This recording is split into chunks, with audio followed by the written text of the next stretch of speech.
Assalamualaikum warahmatullahi wabarakatuh. Halo para sahabat Cahkaretan, berjumpa dengan saya Mei Soleha. Tetapi saat ini saya sedang berada di Cahkaretan.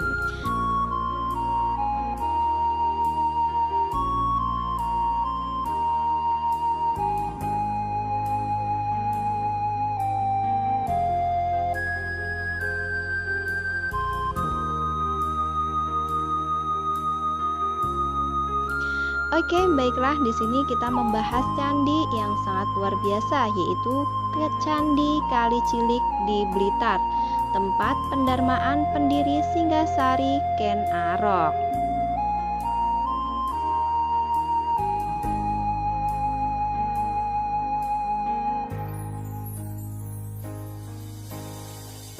Selain dikenal dengan wisata kawahnya kaki hingga lereng Gunung Kelut, merupakan daerah yang kaya akan peninggalan dari zaman kerajaan terdahulu.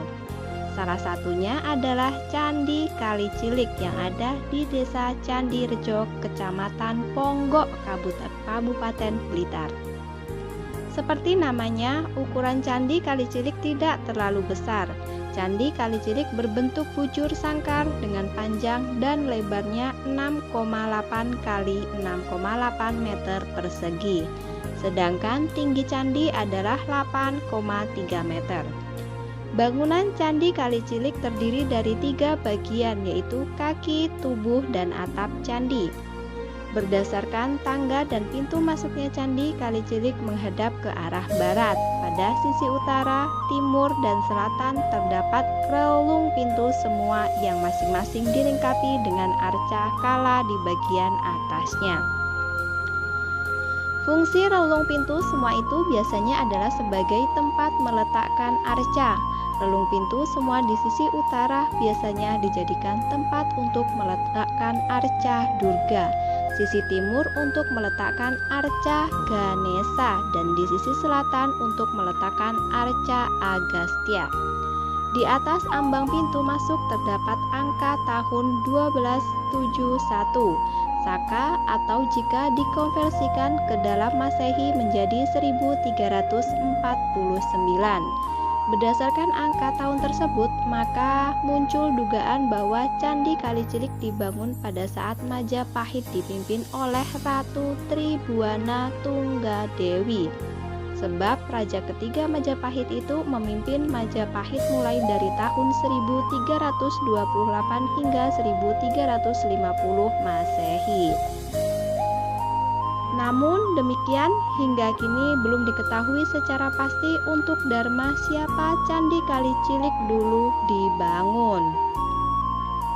Sebab dalam prasasti maupun kitab Negara Kertagama tidak pernah ada yang menyebutkan namanya.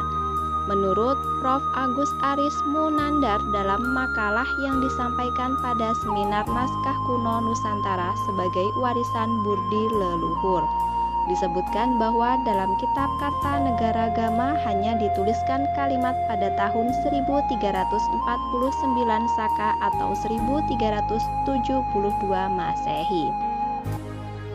Dia berpulang ke Swargaloka, meninggalkan dunia. Dia didarmakan di dua tempat, di Kaknangan sebagai Siwa dan sebagai Buddha di Usana.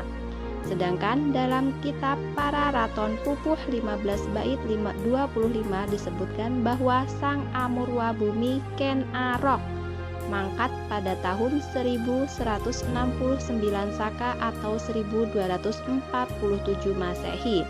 Dia didarmakan di Kagenengan. Mengenai daerah Kagenengan yang disebut dalam kitab Negara Kertagama atau Kagenengan yang disebut dalam kitab Pararaton sebagai tempat pendarmaan Ken Arok sebagai Siwa maupun pandermaannya sebagai Buddha di Usana hingga kini belum diketahui secara pasti. Hanya saja dalam sebuah bukunya yang berjudul History of Java, Thomas Stamford Raffles menyebut Candi Kali Cilik dengan nama Candi Genengan. Sehingga atas dasar ini Agus Aris Munandar menduga kagenengan tempat pendarmaan Ken Arok adalah Candi Kali Cilik tersebut. Terkait angka tahun yang ada di atas ambang pintu masuk yang menunjukkan masa Majapahit dipimpin oleh Ratu Tribuana Tunggadewi, diduga merupakan angkatan tahun saat dilakukan perbaikan atau pemugaraan dari bangunan yang telah ada sebelum sejak masa Kerajaan Singgasari. Sejak awal ditemukan, kondisi Candi Kali Cilik mengalami kerusakan cukup parah. Candi Kali Cilik pernah dipugar pada masa Belanda pada tahun 1913. Candi Kali Cilik kemudian dipugar lagi oleh pemerintah pada tahun 1992 sehingga tahun 1993.